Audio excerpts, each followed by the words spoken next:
से बाहर।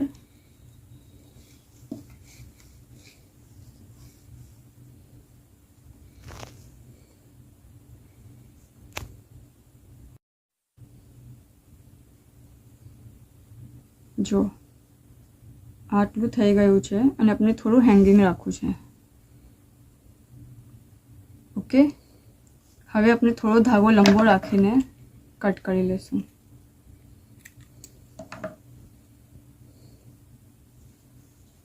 ઓકે, હવે આપણે આ જે આપણું ક્રોશેનું કવર છે,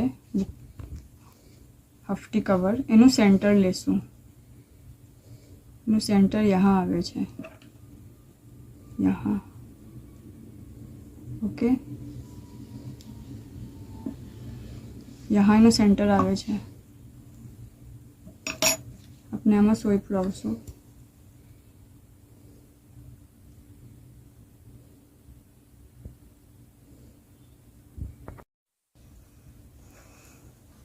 આપણે સોય પુરાવી દીધી છે ધાગામાં અને આને આપણે બરાબર સીધું રાખશું। આ જરા બી ટ્વિસ્ટેડ ન હોવું જોઈએ। અને પછી જે સેકન્ડ